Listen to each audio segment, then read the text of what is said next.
Sigamos avanzando en nuestra clase de Cristología.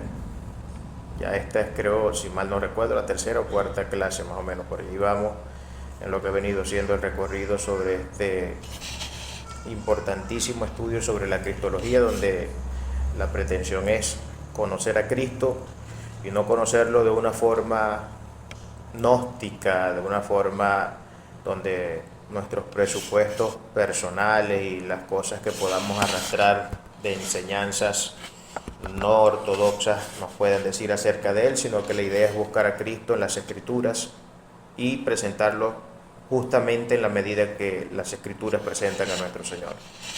Hoy vamos a estar hablando un poco, solo un poco, acerca de los nombres de Cristo. Ustedes saben que el tema de los nombres y los diferentes títulos que nosotros podemos ver dentro de las Escrituras son muy común de ver que se utilizan tanto para Dios Padre en el Antiguo Testamento, principalmente, pero no ocurre distinto con el caso de Cristo. En el caso de Cristo, en el Nuevo Testamento también podemos ver que Cristo ostenta una serie de títulos y de nombres. Y una de las cosas que debemos saber cada vez que la palabra presenta a Dios Padre o a Dios Hijo en los diferentes títulos que se dan o en los diferentes nombres que se dan de cada uno de los personajes, es una clara evidencia de características propias de sus personas. Es decir, que estos títulos o nombres están referenciando algún tipo de carácter, algún tipo de obra acerca de nuestro Señor. En el caso de hoy vamos a estar estudiando solamente los tres más citados, los tres nombres o los tres títulos más citados de Cristo en lo que podemos ver nosotros en todo el recorrido neotestamentario.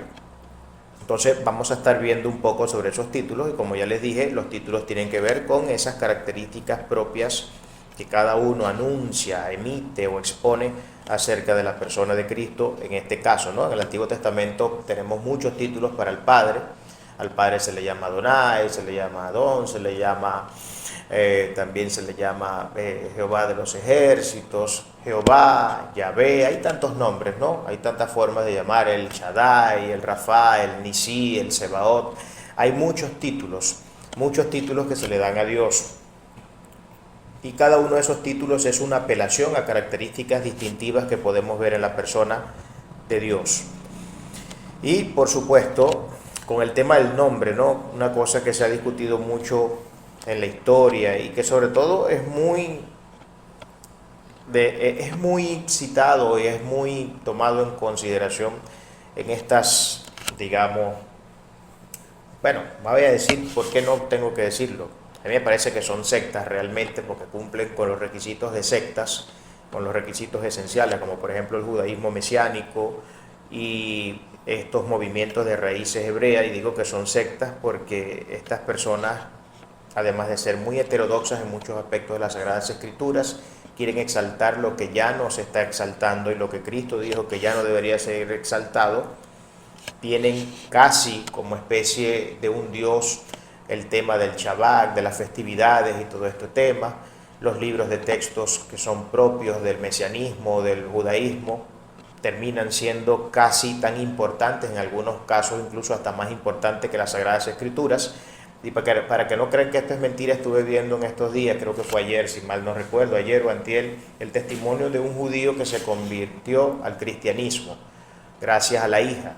La hija era una muchacha universitaria que estaba cursando ya sus estudios universitarios en Estados Unidos, y esta muchacha en un momento le hace una llamada a su padre para darle una noticia que no iba a ser bien acogida por el padre, y la noticia, para resumir todo esto, era que se había convertido al cristianismo, puesto que luego de haber experimentado y vivido una serie de situaciones y de haber sido confrontada, se dio cuenta que Cristo realmente es la verdad. Por supuesto, fue algo que no cayó para nada bien a este judío padre, que no lo aceptaba porque él decía que una de las cosas que identifica el judaísmo es que no pueden creer en ese Mesías fraudulento que se llamó Jesús, que vino en el primer siglo y que dijo ser lo que era, pero que realmente ellos no creen en eso. Y una de las cosas que me impactó mucho cuando escuché a este hombre decir esto es que ellos por lo menos en el caso de él, y él generalizó también esto como una situación que no es propia de él, sino que es propia del sistema, que ellos no conocen ni siquiera el Nuevo Testamento. Muy pocas de estas personas se han dedicado a hacer un estudio del Nuevo Testamento. Sin embargo, atacan algo que ni siquiera conocen, ¿no? Y esto es algo que raya en el nivel de idiotez máximo, ¿no? Porque yo no puedo atacar un sistema, yo no puedo atacar una forma de vivir, una conducta, una filosofía, una idea, a menos que yo conozca muy bien esa idea y que sepa cuáles son todas las falencias que contiene para yo poder decir esto no es algo que se deba creer, esto no es algo que se deba tomar en consideración o que siquiera se le deba dar un mínimo de seriedad. Sin embargo, esta gente, aunque no conoce el Nuevo Testamento, y no solamente eso, me horrorizó más saber que ni siquiera la propia Torá la conocía bien. Y era un hombre que, les digo, era uno de los hombres que estaba metidísimo en el tema del judaísmo, era uno de los líderes de la sinagoga donde él trabajaba, y con todo y eso él dice que en una de esas, porque la hija le planteó el reto de que leyera la Biblia y que luego que la leyera le dijera qué era lo que había pasado con él. Eso fue lo que la hija le dijo. Le digo, no voy a entrar mucho en discusión y en debate, yo quiero que leas la Biblia y una vez que leas la Biblia llegas a tus propias conclusiones. Dice él que comenzó a leer cosas que nunca había leído, y dice que ni siquiera había leído el libro de los Salmos. Ahora, yo no me explico cómo una persona judaizante, un judío, una persona que se supone que deben conocer la Torá de punta a punta y todo el Tanakh, por supuesto, incluyendo los libros proféticos, incluyendo todo lo que tiene que ver con el tema del propio Tanakh, de todo el Antiguo Testamento. ¿Cómo era que no conocía el libro de los Salmos? ¿Y cómo era que no había leído la profecía de Isaías 53? Porque tampoco la había leído, y cuando la lee se lleva un gran impacto, ¿no? Porque para eso se parecía mucho a lo que había ocurrido con el Mesías en el primer siglo. Y bueno, este es un poco el tema que tenemos, ¿no? De cara a estas personas que critican y atacan lo que en la mayoría de los casos ni siquiera conocen. Y no conocen porque no se han dado la labor de permitirse ser mínimamente honestos desde el punto de vista religioso y desde el punto de vista intelectual. Pero la figura de Cristo es una figura que ya todos nosotros sabemos que es sumamente trascendente y relevante dentro de todas las Sagradas Escrituras, por ello que nuestra religión se llame cristiana, ¿no? Por eso se llama cristiana nuestra religión. Pero hay 3 títulos recurrentes en la Escritura, y los voy a nombrar en orden jerárquico en tema de cuáles son los que tienen más mención dentro de las Sagradas Escrituras. Por ejemplo, el título Cristo. Ese es un título. Muchas personas tienen la vaga idea de pensar que Cristo es como una especie de segundo nombre o de apellido de Jesús, porque nosotros hablamos de Jesucristo, y creemos que Jesucristo y que la palabra Cristo es parte del nombre del Señor, o que es, no sé, una especie de apellido, una especie de segundo nombre, etc. Y eso no tiene nada que ver con eso. El nombre de Cristo, el nombre es Jesús. El nombre, por supuesto, desde la transliteración de los originales o del nombre original a lo que nosotros creemos, y los teólogos y expertos y eruditos han creído que sería el equivalente en español, ¿no? Es el nombre Jesús. Para los hebreos, para los mesiánicos, ellos hablan de Yeshua, hablan de Yahshua, hablan de Yehoshua, Yahoshua. Bueno, lo han nombrado de 100.000 cosas, y parece ser que cada año sacan un nuevo nombre, ¿no? No se terminan de poner de acuerdo cuál es realmente el nombre de Jesús. Nosotros, gracias a Dios, no tenemos ese problema, ¿no? No tenemos que estarnos enredando tanto con el tema del nombre. Que bueno, ellos además de eso, yo sé que es verdad que el tema de los nombres en las Sagradas Escrituras son muy importantes dentro de la cultura hebrea, porque ellos le daban mucho significado, le daban una carga semántica muy profunda a los nombres. Pero cuando hablamos de nuestro Señor, no necesitamos tener una perfecta revelación de la carga semántica que pueda o no tener su nombre, puesto que ya el relato propio de los evangelios y de cómo nos presentan a Cristo en su justa medida es suficiente para saber quién es Cristo, al menos desde la perspectiva de lo que nos pueden mostrar los evangelios y también de lo que Pablo habla acerca de nuestro Señor. Pero Cristo es por mucho la palabra que más se menciona, es el título que más se menciona, que más se nombra en todo el Nuevo Testamento cuando se habla de Jesús. ¿Y qué es lo que significa entonces la palabra Cristo? La palabra Cristo, que viene del griego Christos, lo que significa es el equivalente a Mesías en el Antiguo Testamento, lo que significa alguien que es ungido, ¿ok? Alguien que es ungido, que ha sido llamado para hacer una obra en particular. En algunos casos también se habla de enviado, ¿no? Cristo también puede traducir la palabra enviado, un enviado, ¿no? Un enviado de Dios, lógicamente. Fíjense lo que dice Lucas, el hecho que Lucas recoge de unas palabras importantísimas que Cristo revela en lo que fue una de las primeras, si no la primera predicación que él tuvo dentro de una sinagoga, el primer mensaje.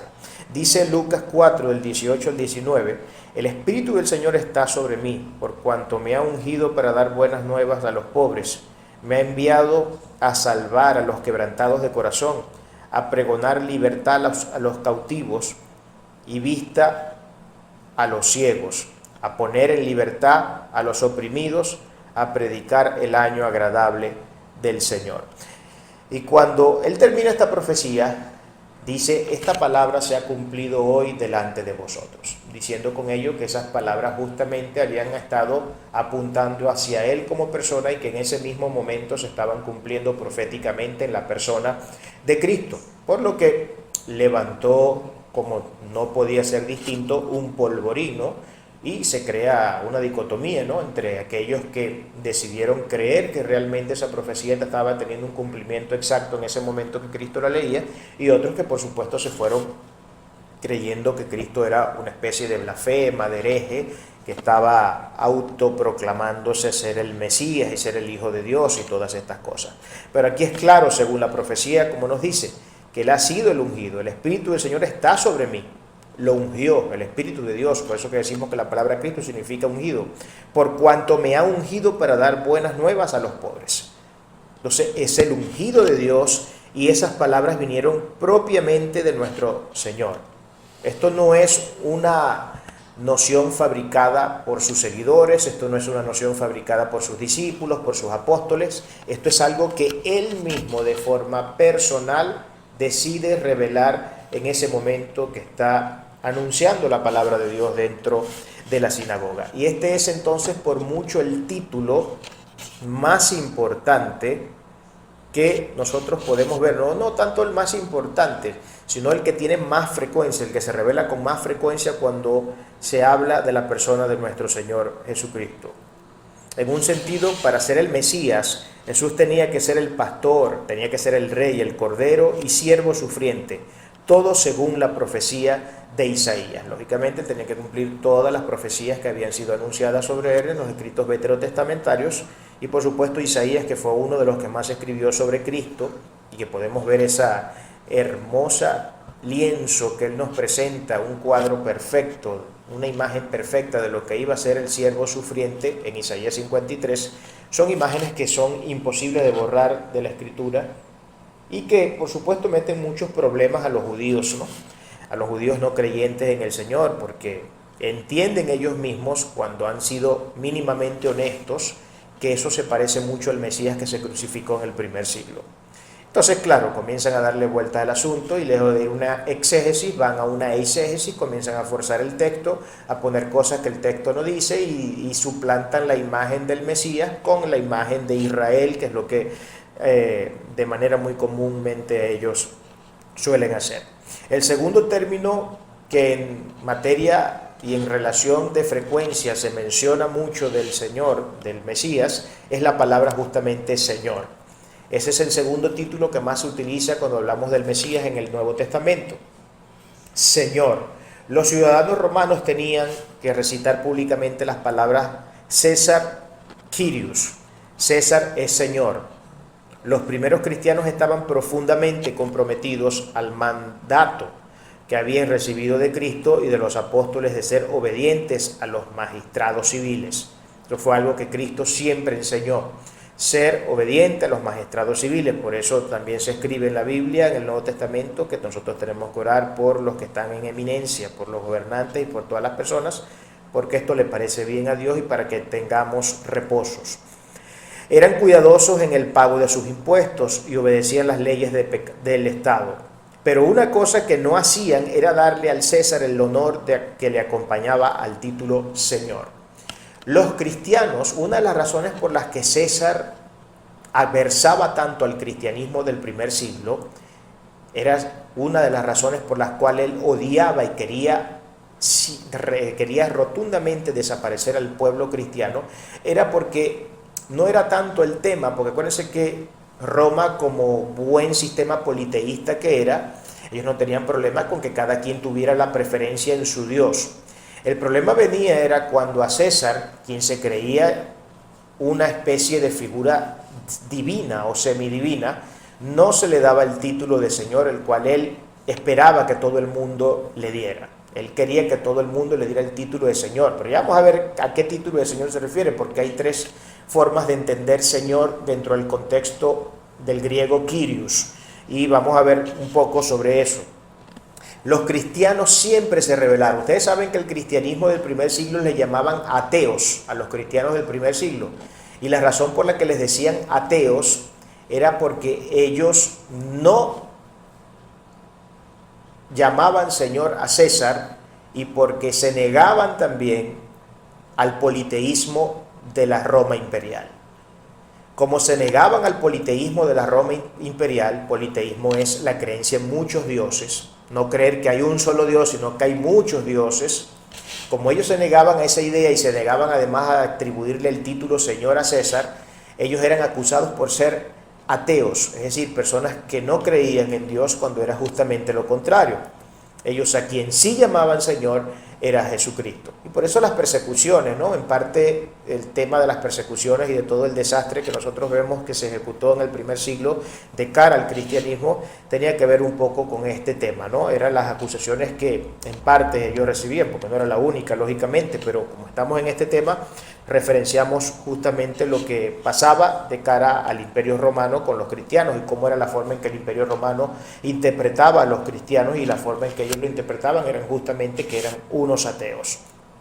Vamos a ver entonces cuáles son las tres formas de entender Kyrios, que es la palabra que nosotros traemos como Señor del griego. La palabra Kyrios es la palabra que significa Señor y es la que se translitera al español para decir Señor.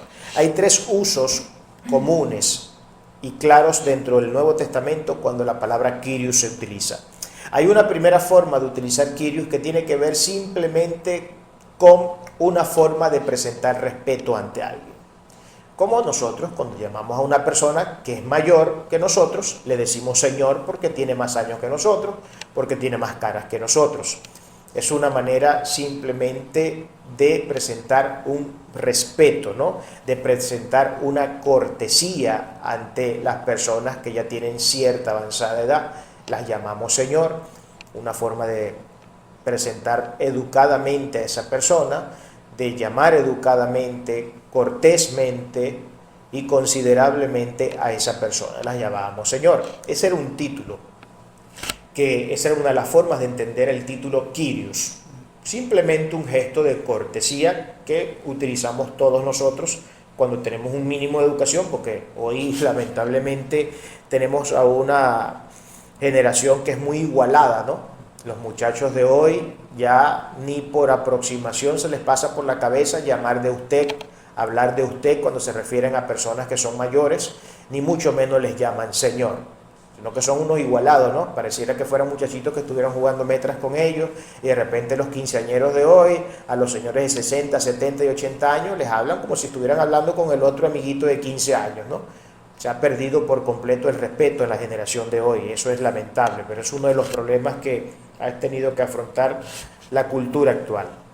Otra de las formas en las que se utilizaba el término Kyrios, otra de las maneras en que se utilizaba, tenía que ver con la relación que existía entre un amo y un esclavo.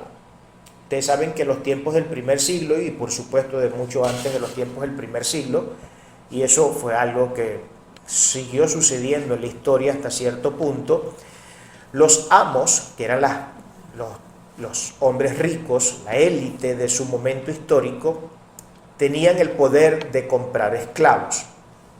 La palabra esclavo viene del término griego doulos, que es lo que significa esclavo. Y esto es algo que yo he explicado acá en algunas sesiones de enseñanzas, ¿no? Cuando nosotros hablamos del sistema de esclavitud que existía, el sistema esclavista que existía para el primer siglo, nada que ver con lo que existió en la Edad Media, ni nada que ver con lo que existe hoy día, aunque la esclavitud no es una institución, aunque muchos procuren e intenten en sus mayores esfuerzos tratar de demostrar que la esclavitud realmente es una institución que se abolió hace quién sabe cuántos siglos, la realidad es que eso no ha ocurrido, solo que hay formas distintas y más sofisticadas de presentar la esclavitud, pero la esclavitud es algo que sigue existiendo. Pero en el primer siglo, la esclavitud era algo realmente terrorífico, ¿no? Terrorífico porque estos elitescos hombres que eran poseedores de muchas propiedades y que tenían mucho dinero, que tenían mucho poder, compraban sus esclavos. Los esclavos, una vez al haber sido comprados, no tenían derecho a absolutamente nada que no fuera la propia voluntad de su amo. Eran los amos quienes ejercían toda la autoridad y todo el poder y todo el dominio sobre sus esclavos, hasta el punto que ellos podían incluso matarlos si querían. Por ahí cuentan, escuché a un erudito que es de profesión historiador, que él decía, esto era tan horroroso que hay veces se ponían a pensar cómo reaccionaría un esclavo, decían los amos, si por ejemplo se le cortara una mano, y a veces por afición agarraban al esclavo y le cortaban una mano solamente para ver cómo reaccionaba y qué tanto lloraba, para que se hagan más o menos una idea de cómo era el sistema esclavista de aquellos tiempos. No estamos hablando de cualquier cosa. Por supuesto, si esto era así en este aspecto, ¿cómo no podríamos imaginarnos que esta gente no tenía ningún tipo de derechos en ningún sentido? Los esclavos no gozaban de ningún tipo de derechos, eran simplemente unos instrumentum vocales, que era una de las formas como a ellos se les mencionaba, ¿no? Ese fue un golpe jurídico que la legislación romana tuvo que hacer, porque puesto que ellos se jactaban de ser la civilización del mundo occidental en aquel entonces, ellos se jactaban de ser la gran civilización del mundo, ellos no podían, porque ¿qué pensarían los demás si dijeran que ellos esclavizaban a otros seres humanos, cuando realmente todos los seres humanos somos iguales y tenemos que tener derechos, todos por igual, etc.? Entonces ellos, entendiendo eso, tuvieron que definir al esclavo como un instrumentum vocale, que significaba un instrumento vocalizado. Ellos no concebían a un esclavo como un ser humano, sino como un animal.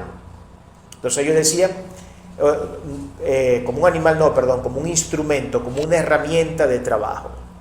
Es decir, ellos eran como decir una pala que tenía boca y hablaba. La única diferencia entre una pala convencional y una pala que era estos instrumentos vocalizados, era que la pala convencional no hablaba, mientras que estos, que eran los esclavos, seguían siendo palas. Su ontología, su esencia era ser simplemente una pala, un instrumento, pero la diferencia era que ellos podían hablar. Entonces esa era la manera en cómo el sistema romano, de cara a la esclavitud, concebía a los esclavos. Es una cosa realmente terrorífica, ¿no? Imagínense ustedes que hoy, en pleno siglo XXI, nosotros tuviéramos que afrontar estas situaciones de esclavitud que se afrontaban en aquellos siglos, ¿no? Es algo realmente pavoroso, es algo para echarse a llorar, es algo que causa todo tipo de problemas, sin duda alguna, morales y éticos, de manera muy profunda en nosotros, ¿no? Entonces, esta era la segunda forma en cómo se entendía el término griego Kyrios cuando hablamos de Señor, ¿no? La segunda forma en cómo se entendía entonces el término griego Kyrios cuando hablamos de Señor. La primera forma de entender Kyrios o Señor del griego era entonces un título que se utilizaba simplemente para dar cortesía a una persona, para tratar con respeto a alguien que tenía mayor edad. Luego había una segunda aplicación de ese término Kyrios, que tenía que ver entonces con la relación que se desarrollaba entre un amo que compraba esclavos para los tiempos del primer siglo, esclavos que no tenían derecho a absolutamente nada, que no tenían voluntad propia, sino más que la voluntad de sus propios amos, quienes podían asesinarlos cuando quisieran, por afición, los asesinaban y no pasaba nada, no había nadie que los pudiera criticar, porque de hecho esos no eran seres humanos, eran simplemente unas herramientas que tenían bocas y hablaban, pero no eran seres humanos. Como no eran seres humanos, como perdieron toda su ontología, perdieron toda su dignidad humana, puesto que así se les concebía, bueno, no había mayor cosa allí que pensar, ¿no?, acerca de esta gente, lamentablemente.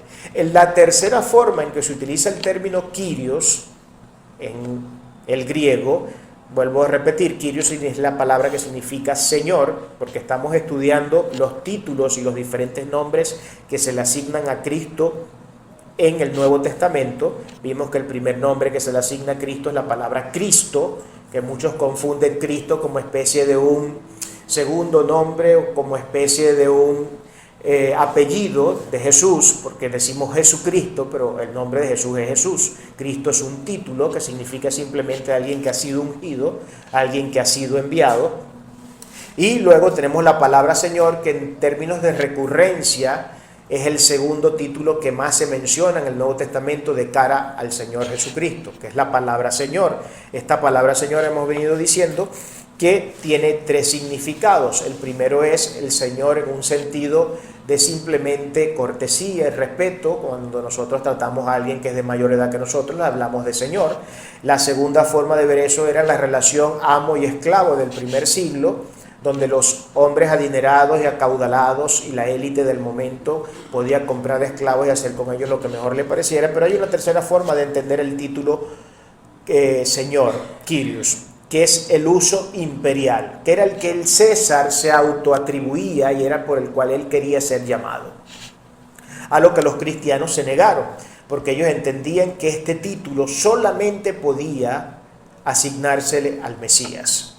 Solamente Cristo podía, solamente Jesucristo podía hacer gala de ese título exaltado, porque era la forma exaltada de entender la palabra Señor. Ya no es la palabra Señor simplemente de cortesía, ya no es la palabra Señor simplemente de aquel amo que tiene un esclavo, sino que ahora estamos hablando de la palabra Señor que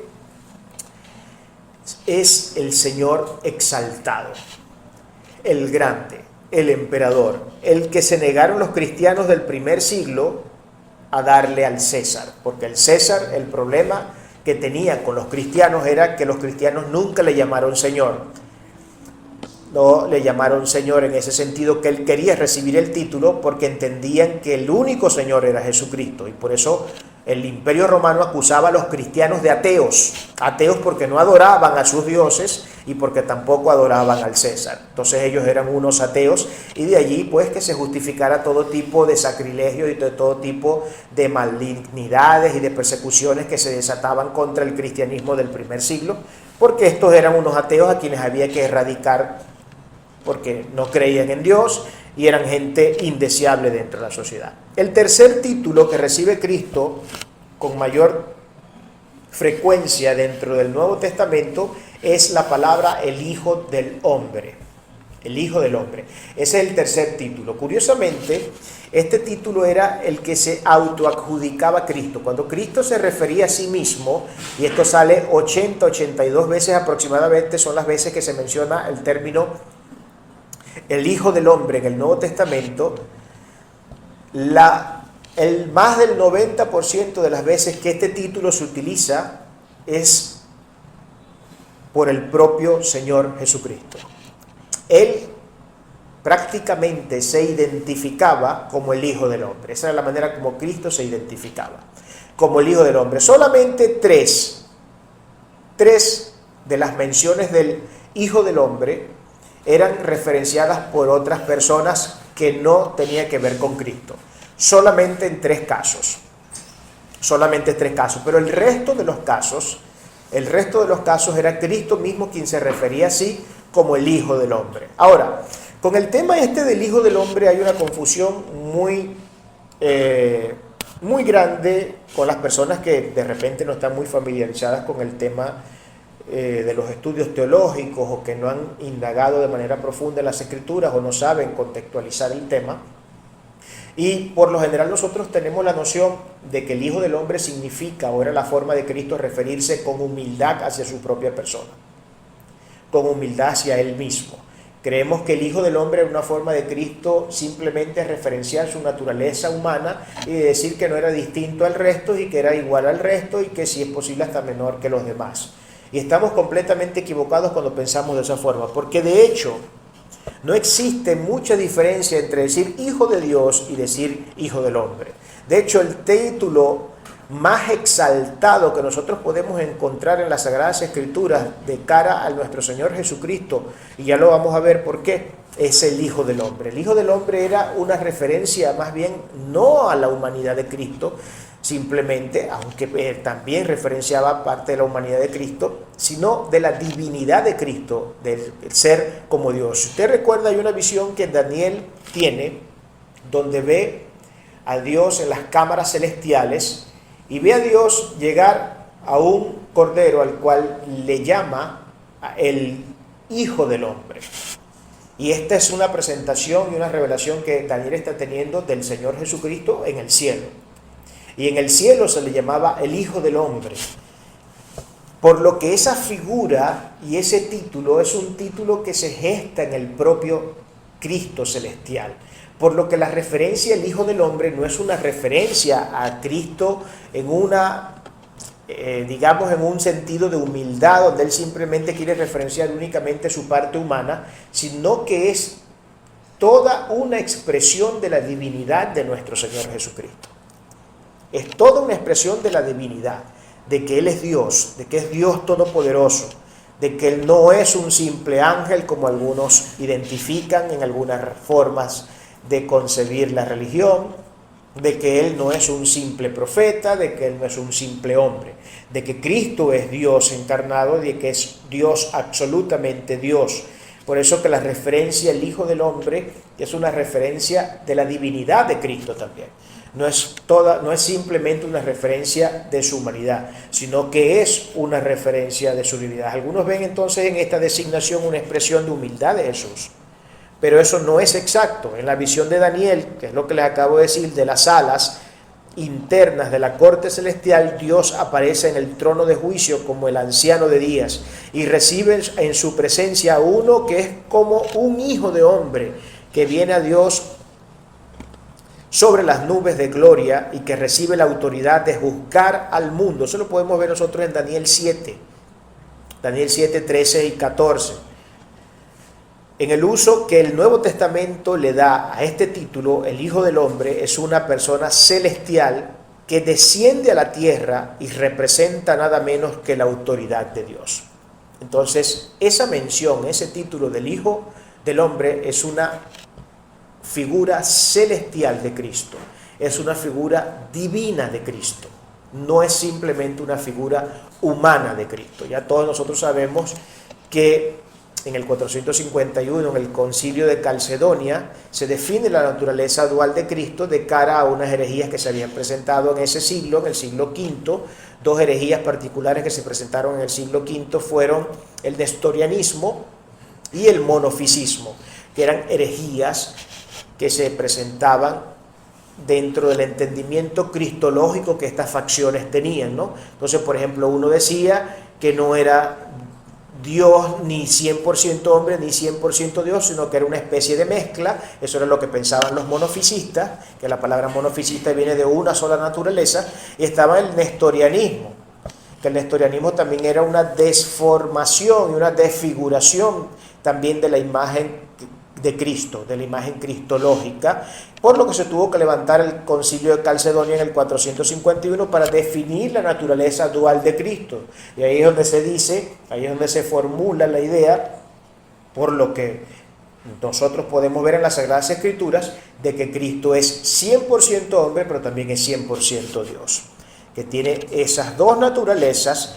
que son distinguibles, pero que no se mezclan la una con la otra, sino que son distinguibles una de la otra. Y en eso podemos entender, cuando nosotros no tenemos un entendimiento claro de la cristología, hermano, vamos a tener muchos problemas en ciertos eventos y episodios que vamos a encontrar de las Sagradas Escrituras. Por poner uno, por ejemplo, ustedes se acuerdan cuando los discípulos se le acercan a Cristo, porque Cristo está desarrollando toda su perorata, toda su exposición acerca de lo que van a ser los tiempos finales. Y los discípulos vienen y se le acercan y le dicen: Señor, ¿y cuándo será el día de tu venida? Hablando de la segunda venida del Mesías para buscar a su pueblo, para buscar a la iglesia, a Israel. Y él le dice: no corresponde a ustedes conocer estas cosas. Y además estas cosas no las saben ni los ángeles de cielos, ni aún el Hijo, ni siquiera yo lo sé. Ahora, si Cristo es Dios, ¿cómo es que Él puede afirmar que no sabe cuál es el día que Él mismo va a venir a buscar a su iglesia? Ahí tenemos un problema, que si no tenemos una buena cristología desarrollada, y por eso es que es importante la doctrina, hermano, por eso es que los estudios teológicos son importantes. Hay gente que le sigue dando poco valor a la teología y otros que incluso la odian y creen que estudiar teología es ser un hereje, es ser un intelectual, y el intelectual no tiene nada que ver con el espiritual. Una cosa es el intelectual, otra cosa es el espiritual. Bueno, vaya usted a saber la cantidad de majaderías que estas personas, por no tener un mínimo entendimiento de las Sagradas Escrituras, puede llegar a decir. Pero si nosotros no tenemos una figura clara del Cristo de la Biblia y no hemos podido estudiar esta materia tan importante como lo es la cristología, para poder tener claro por qué suceden eventos como este y a la luz de qué efectos o eventos o elementos se puede revelar la realidad de esto, vamos a tener serios problemas. Lo que Cristo está diciendo allí es que Él no lo sabe, porque Él, como ser humano, estaba limitado. Y cuando Él da esa afirmación, la da como un hombre, no la da como Dios. ¿Por qué Él decide apelar a su naturaleza humana y no a su naturaleza divina? Porque no estaba autorizado que la información sobre su segunda venida se diera. Por eso es que Él no podía decírselo, no porque no lo supiera, claro que lo sabía, porque Él era Dios, solo que Él apeló a su naturaleza humana. Como humano estaba limitado y como humano Él no lo sabía todo, pero como Dios lo sabía todo. En ese momento Él apela a su naturaleza humana, puesto que Él sabía, porque era lo que había planificado con el Padre en la eternidad, de que ellos no debían saber cuál era el momento de su venida, y Él apela entonces a su naturaleza humana para poder responder como humano, y como humano respondía que no lo sabía, porque ciertamente no lo sabía, porque su naturaleza humana era limitada, igual como es nuestra naturaleza humana. Nuestra naturaleza humana no lo sabe todo, ni lo puede tampoco saber todo. Es imposible que el ser humano pueda conocer todas las cosas. Dios las conoce todas, Cristo las conoce todas, por supuesto que las conoce todas, pero en su naturaleza divina, en su naturaleza como Dios. Entonces, para resumir lo que hemos visto en nuestra clase de hoy, hermano, hoy lo que hemos tratado es simplemente los títulos que más comúnmente y más frecuentemente se mencionan acerca de nuestro Señor Jesucristo en el Nuevo Testamento. El título que por mucho más se menciona de Jesús en todo el Antiguo Testamento es el título Cristo, que, como ya les dije, eso no tiene nada que ver con un segundo nombre, ni tiene que ver con que sea el apellido de Cristo, porque será el apellido de su padre, no tiene nada que ver con eso. Cristo simplemente es un título que significa ungido, el ungido, punto. Ese es el título que más se utiliza en el Nuevo Testamento. El segundo título en frecuencia para nombrar a Jesucristo era el título Señor. Señor. Señor en esa forma exaltada del término Señor, que era la que se quería adjudicar César, que era la forma como César quería que le hablaran. Ya sabemos, nosotros estuvimos hablando de esto, acuérdense que una de las enseñanzas finales del Sermón del Monte tiene que ver justamente con este tema, ¿no? Cuando él dice: no todo el que me dice Señor, Señor entrará en el reino de los cielos. No todo el que me llama Señor, Señor, porque hay gente que llama a Cristo Señor, pero de una manera hipócrita, de una manera que no la siente de verdad ni profundamente en su corazón, y simplemente hace falta mirar los frutos que esa persona da para saber si en verdad tienen a Cristo como Señor o no. El que tiene a Cristo en verdad como Señor entiende, y de hecho así era la manera como Pablo lo presentaba. Cuando Pablo se analizaba la relación que él tenía con Cristo, él entendía que él era un doulos. La palabra doulos que dijimos hace ratico, que es la palabra del griego que se translitera al hispano como esclavo. Él concebía su relación con Cristo como un esclavo que había sido comprado por un amo, y de hecho eso fue lo que Cristo hizo en la cruz. Cuando nosotros hablamos del término redención, cuando hablamos de redención, redención es aquel que compra con precio de sangre a otra persona. Cristo compró con precio de sangre nuestras vidas. Él pagó por nosotros en la cruz. Él pagó por todos nuestros pecados. Por eso Él ahora es nuestro amo y nosotros nos constituimos en sus esclavos. Esa era la manera como Pablo se autoconcebía. Él decía, yo soy un esclavo de Cristo. Él me compró con su sangre. Él me compró con su sacrificio en la cruz. ¿Cómo no voy yo a obedecerle? Si yo, cuando digo que Él es mi Señor, hago todo lo contrario a lo que mi Señor dice que debo hacer, esa mención de Señor es falsa. Porque el que dice que el Señor, que Cristo es su Señor, de manera sincera, profunda y con sentido y con entendimiento pleno de lo que eso significa, sabe que es un esclavo de Dios y que Él no tiene voluntad propia, sino que tiene que cumplir con la voluntad de su Padre.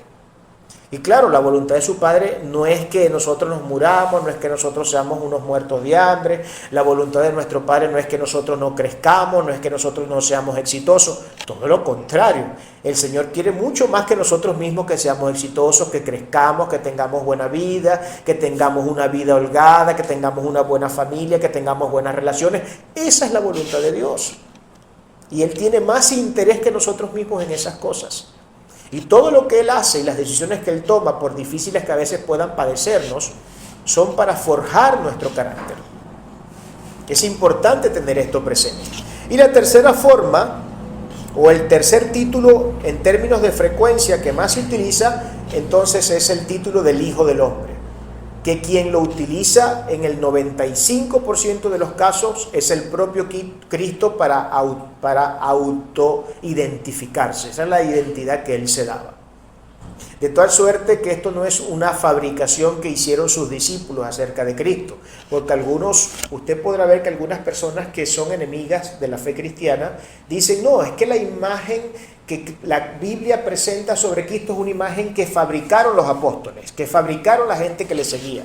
No, el mismo Señor se encarga de referirse a sí mismo cada vez que era necesario como Dios Todopoderoso. Eso no fue una imagen que simplemente se creó Pablo, se creó Pedro, se creó Juan.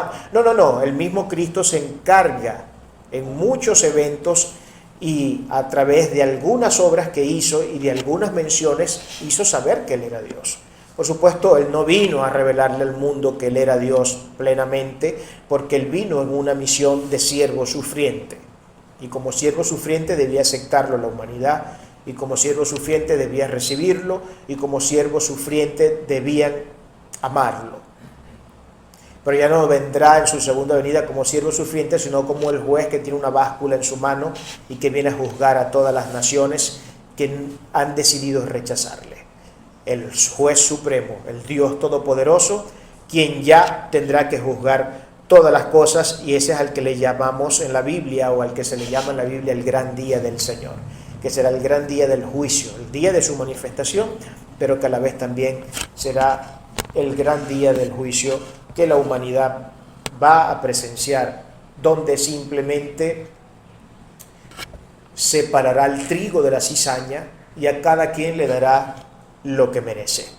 A los que son cizaña, para donde merece ir la cizaña, y a los que han sido trigo, a los que han sido justos, tendrán un lugar con Él en la eternidad. Damos gloria a nuestro Señor.